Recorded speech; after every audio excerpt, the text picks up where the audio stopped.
RCR, la red que comunica y une al Perú. Bien, retornamos aquí en Enlace Regional. Vamos a nuestra entrevista central de esta hora. Tenemos el gusto de presentar aquí en nuestra plataforma informativa al Contralor General de la República, Nelson Chac. Contralor, muchas gracias por este contacto, muy agradecido. Gracias a ti, Lizardo, por esta invitación. Es para nosotros un enorme placer poder compartir algunos de los temas más importantes de este gran mega operativo para el buen inicio del año escolar. Como todos sabemos, el tema del retorno a la educación presencial es algo de gran preocupación para todos los ciudadanos en nuestro país. Y es un placer hacerlo ahora con la red de comunicación regional que ustedes dirigen, ¿no? Así es, Contralor, ya es necesario el retorno de las clases presenciales después pues, de 2 años de ausencia producto de la pandemia, pero para ello los colegios tienen que estar aptos. Quiero que nos comente, por favor, de este importante trabajo que va a realizar la Contraloría, este mega operativo de control denominado Buen Inicio del Año Escolar 2022, por favor. Sí, efectivamente, ¿no? Una de las cosas fundamentales que tenemos que garantizar es que hayan adecuados servicios básicos, adecuada infraestructura, pero también adecuados mecanismos de gestión institucional y educativa en los colegios públicos que van a recibir a nuestros hijos e hijas a partir del mes de marzo, ¿no? Es por eso que se ha diseñado un mega operativo que empieza el 2 de febrero y termina el 18 de febrero, que va a permitir visitar a más de 6.000 colegios, en realidad 6.000 códigos o módulos escolares, ¿no? Códigos modulares escolares, que en la práctica son como 5.600 establecimientos físicos, digamos, ¿no? De educación primaria y secundaria a nivel nacional. Es una muestra estadísticamente representativa de las decenas de miles de colegios que hay en nuestro país, ¿no? Si uno tiene que alrededor de 53.000 colegios públicos existen en nuestro país, ¿no? Y estudian alrededor, pues, de 8 millones de personas, pero de esos 8 millones de personas, alrededor de 400 más o menos son públicos, ¿no? O sea, es educación pública, la otra es privada. Como ustedes saben, la Contraloría se concentra en lo público. Y de esos, efectivamente, hay alrededor de 30.000 que están vinculados a educación básica regular, que con docentes poligrados, ¿no? O sea, que sean pluridocentes y plurigrado, o sea, que sean varios grados en el colegio. Entonces, es por eso que hemos señalado una muestra de más o menos 6.000 códigos modulares, con lo cual vamos a tener una estadística realmente de representación del 95% de confianza y 5% de error en esta radiografía que, como te decía, vamos a hacer, ¿no? Ahora, vamos a Contralor, mirar qué es lo que... este trabajo, ¿cómo se va a dividir? ¿Qué es lo que se va a controlar? Por ejemplo, lo que es los protocolos seguramente de bioseguridad, la infraestructura, la gestión educativa. Se va a dividir seguramente, porque no es solamente la bioseguridad, ¿no? Porque también hay que tener la importancia necesaria, cómo está en la infraestructura o sobre todo cómo se encuentra la gestión educativa en estos momentos, después de estos 2 años de ausencia. Así es, tienes toda la razón. Son 3 las áreas de interés que van a ser objeto de esta investigación, de esta evaluación que va a hacer la Contraloría a través de cada visita de control, en la que, por cierto, van a participar más de 600 auditores a nivel nacional, pero también van a participar y se va a llevar a cabo con el apoyo de más de 3.000 monitores ciudadanos, ¿no? Si quieres después te comento quiénes son los monitores ciudadanos, pero en concreto, respondiendo a tu pregunta, efectivamente son 3 áreas de interés, ¿no? La primera tiene que ver con todos los protocolos de bioseguridad, es decir, desde lavado de manos, efectivamente, para lo cual habrá que ver que haya agua, que esté el jabón, etcétera, etcétera, y todo dispuesto adecuadamente, pero adicionalmente está el tema del distanciamiento social y las propias medidas, la señaléctica y las propias medidas de bioseguridad, ¿no? En segundo lugar, está todo el tema de la gestión institucional, desde la perspectiva del manejo educativo, o sea, cómo va el tema de los procesos de planificación en el materia del plan lector, del plan de la currícula que se va a desarrollar durante este año lectivo. Los maestros ya están contratados, porque este también es otro de los problemas, a veces los maestros no están cuando empieza el año escolar. Y también, sin duda alguna, vamos a ver todos los temas ya vinculados a la infraestructura, ¿no? A la infraestructura adecuada, el mobiliario, si se han repartido o no los textos escolares, las tablets que se repartieron están funcionando, no están funcionando. Es decir, va a ser el resultado que se va a presentar la primera semana del mes de marzo seguramente. A nivel nacional se van a emitir también informes regionales, región por región. Va a ser una caracterización, una radiografía precisa de cómo está el estado de situación para que justamente las autoridades, en este caso los gobiernos regionales y el propio Ministerio de Educación, tomen cartas en el asunto y puedan mitigar los riesgos y solucionar los problemas que se van a identificar en esta radiografía. Ahora, Contralor, a nosotros nos escuchan en diferentes partes del país, en Puno, Cusco, Arequipa, Junín, Tacna, y hay mucha preocupación porque una realidad es nuestra capital Lima y otra realidad son las regiones. Pero tenemos conocimiento que siempre el trabajo de la Contraloría ha dado cada año informes importantes. ¿Por qué no se avanza? ¿Por qué siempre estamos en este círculo? ¿Qué es lo que sucede, Contralor? Bueno, esa es una muy buena pregunta, Lizardo, ¿no? O sea, la evidencia que nosotros tenemos es que la Contraloría hace su trabajo, pero desgraciadamente no siempre es adecuadamente escuchado o tomado en cuenta.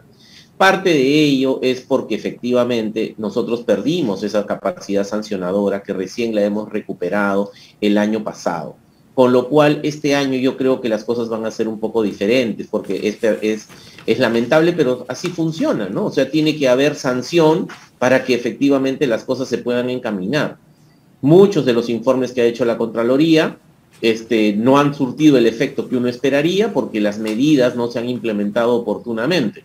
Y es por eso que ahora, ¿no?, esperamos que eso cambie, ¿no? Además, también hay que ser conscientes que muchas veces hay problemas en las capacidades de gestión de las propias unidades ejecutoras, de las propias entidades públicas. Fíjate que ni siquiera somos capaces de gastar todo el presupuesto que tenemos.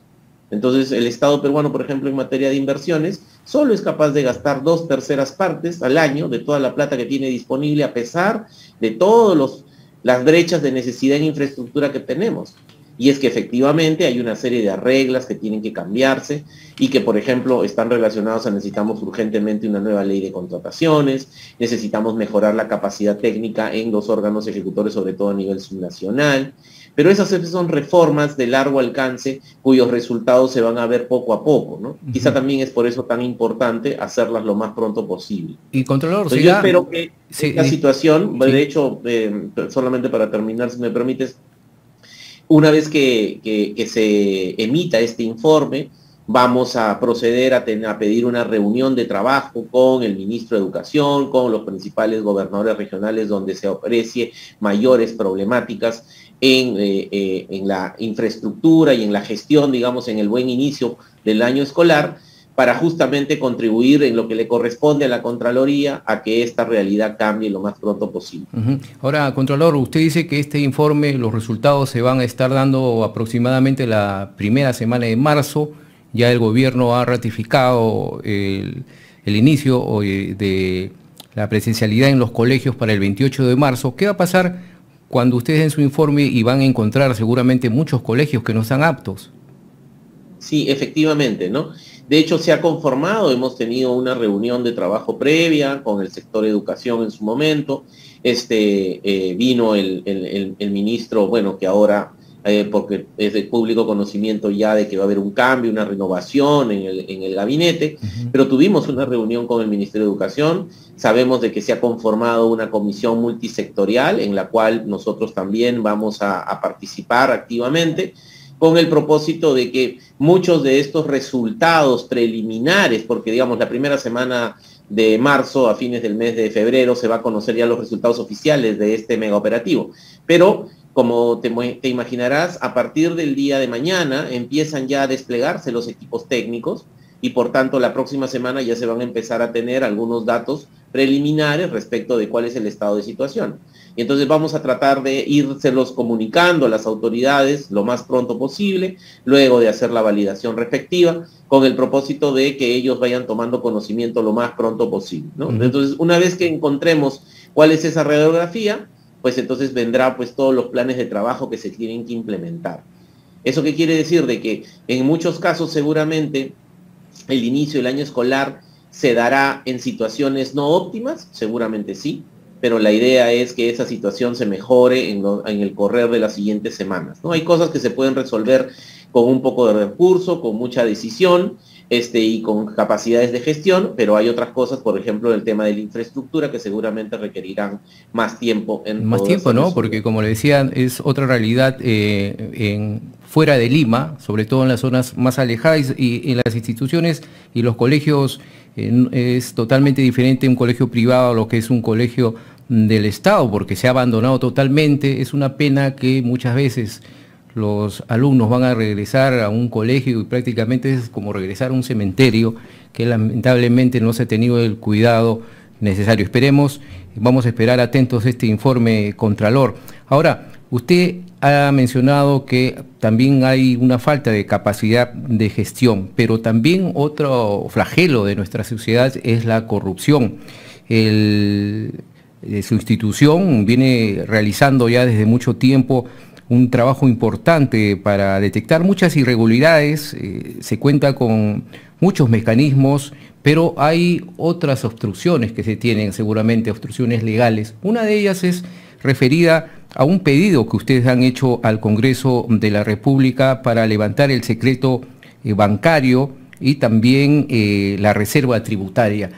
¿Nos puede resumir, por favor, ese pedido tan importante que se ha trabado en el Congreso de la República?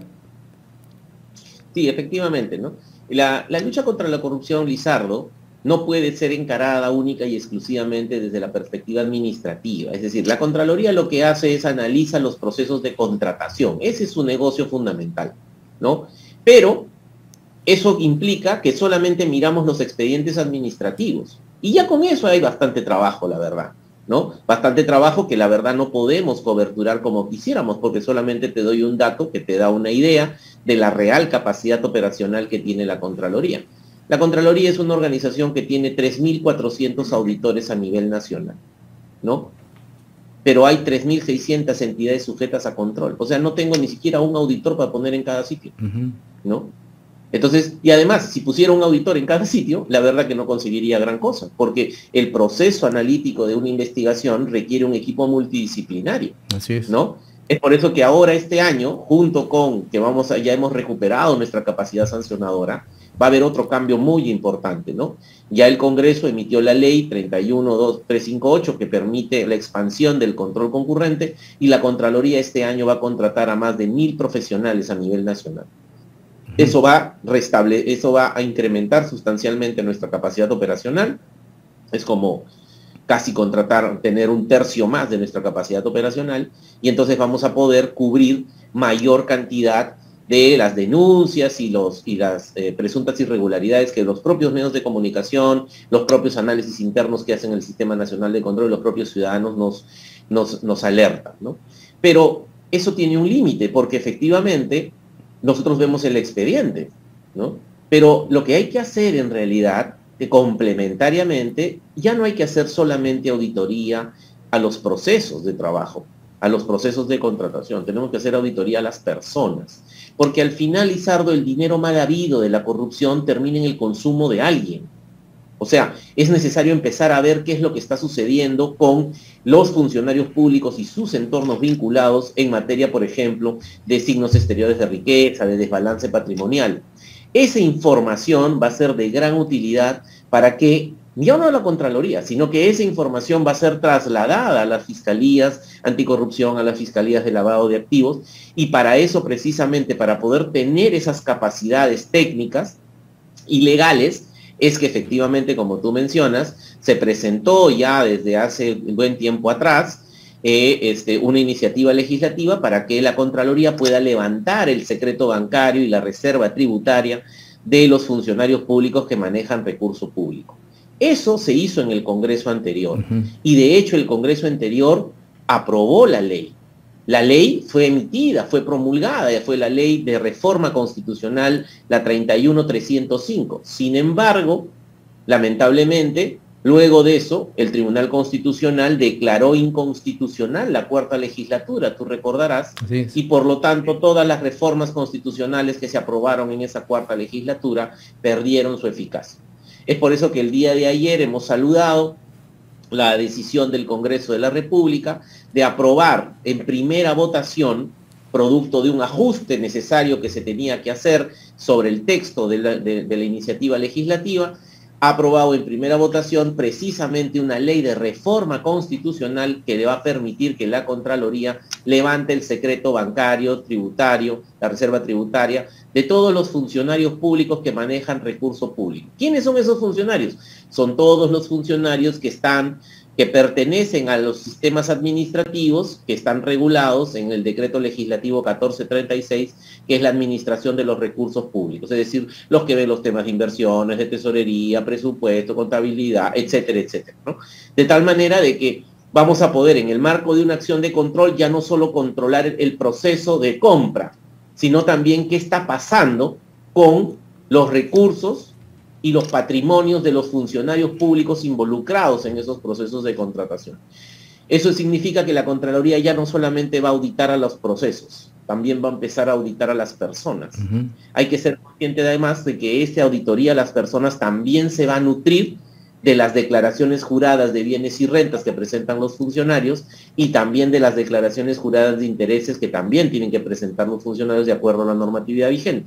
Entonces, eso va a permitir identificar una serie de redes y de casos interoperando. Es decir, eso es parte de la sofisticación del control, Lizardo. La corrupción se sofistica cada día, el control no puede quedarse atrás. Así es. Entonces, este año la Contraloría va a hacer un esfuerzo muy grande, no solamente en ampliar su dotación de personal y de capacidades para tener mayor presencia, sino también estamos haciendo un enorme esfuerzo con el apoyo del Banco Interamericano de Desarrollo para introducir la inteligencia artificial, la computación cuántica, el aprendizaje de las máquinas, etcétera, para desarrollar algoritmos de inteligencia artificial que en el marco de la interoperabilidad permitan justamente identificar estos casos y redes de corrupción que lamentablemente cada vez se están generalizando en nuestro país con más frecuencia. Vamos a esperar entonces, porque esto se requiere de una segunda votación, que seguramente va a ser ya en la próxima legislatura, vamos a ver cómo marcha esta reforma y esperemos que sea aprobada. Ahora, por último, ingeniero, gracias por su tiempo. Estos recursos perdidos por la corrupción e inconducta funcional, ¿qué tanto han hecho daño a nuestro país económicamente? Sobre todo, ha hecho incluso que haya más peruanos pobres, ¿no es así? Pero por supuesto, ¿no? Uno de los problemas, uno de los efectos directos de la corrupción es los efectos sociales que ella tiene. Y eso implica que genera pobreza y también genera desigualdad. Genera pobreza, ¿por qué? Porque precisamente si se roban la plata de todos los peruanos, habrá menos plata para poder hacer la prestación de bienes y servicios que los peruanos necesitamos, ¿no? Sobre todo aquellos más vulnerables. Y por otro lado, al hacer eso, pues va a aumentar la pobreza. Pero al hacer eso también aumenta, Lizardo, la desigualdad. ¿Por qué? Porque afecta más a los que menos tienen. La corrupción nos afecta a todos, pero no a todos por igual. ¿Dónde está la mayor cantidad de afectación? Precisamente en la población más pobre y vulnerable, que es la que usa los servicios públicos con mayor intensidad en educación, en salud, en transportes, etcétera, y que se ve perjudicado más directamente que aquellos que no usan esos servicios, por los problemas de calidad y cobertura producto de la corrupción. Y para tener una idea, el año 2020, ¿no? Que fue el último estudio que hemos hecho, recién ahora en el mes a fines de marzo saldrá el estudio sobre el 2021, la cuantificación de las pérdidas por corrupción e inconducta funcional arrojaban que en el año 2020, en pleno año de pandemia, el Perú perdió por problemas de corrupción e inconducta funcional más de 22.000 millones de soles, es decir, el 12% de todo lo que ejecutó. Es como decir que de cada 100 soles que gastamos en el presupuesto público todos los peruanos, 12 se pierden por problemas de corrupción. Y claro, para tener una idea, además, digamos, más quizá concreta respecto a qué cosas son 22.000 millones de soles, bueno, eso es como tener 2 carreteras centrales, ¿no? O sea, la carretera central, imagínate una carretera central que resuelve el problema del tránsito y la conectividad entre la costa y la sierra a nivel del centro, con todo lo que eso significa en términos de beneficios económicos, sociales, etcétera, cuesta como 11.000 millones de soles, tener una carretera como las autopistas panamericanas sur y norte. O sea, 4 carriles, 2 de ida, 2 de vuelta, todas las obras de arte. Mucho dinero que se ha podido invertir en educación, en salud, ¿no? Increíblemente, debido a estos actos de corrupción. Efectivamente, y ahí te vamos a hacer llegar, hicimos un estudio donde precisamente tratábamos de cuantificar esa expresión que tú has mencionado, ¿no? O sea, región por región. ¿Cuántos colegios se hubieran construido si no se hubieran robado la plata? ¿Cuántos puestos de salud? ¿Cuántas camas UCI? ¿Cuántas carreteras? Entonces esa es una información interesante que permite traducir, te la vamos a hacer llegar, traducir el costo que significa para todos los peruanos de seguir conviviendo con la corrupción, porque este es un problema, Lizardo, estructural, ¿no? No es en este gobierno, este es un problema estructural que ya nos afecta como el virus estructural que está generando pues este cáncer que se está expandiendo en todo nuestro estado desde hace muchas décadas atrás. Y tenemos que seguir luchando para derrotar este flagelo. Contralor, muchas gracias por este contacto, muy agradecido, lo han escuchado en diversas regiones del país y sobre todo muy atentos para lo que va a ser este informe que va a hacer la Contraloría en este inicio del megaproyecto de control denominado Buen Inicio del Año Escolar 2022. Vamos a estar atentos a estos resultados que, como usted ha dicho, va a ser la primera semana de marzo. Muchas gracias por estar aquí en Enlace Regional. Buen día. Gracias a ti, Lizardo, por la invitación, y solamente quería terminar dándoles la seguridad a todos tus radioescuchas y a todas las personas que nos siguen a través de las redes, a todos los ciudadanos, que la Contraloría está haciendo los máximos esfuerzos en el marco de sus competencias y de las capacidades que tiene para poder seguir luchando contra la corrupción y la inconducta funcional para el beneficio de todos los ciudadanos de nuestro país. Muchas gracias. RCR, la red que comunica y une al Perú.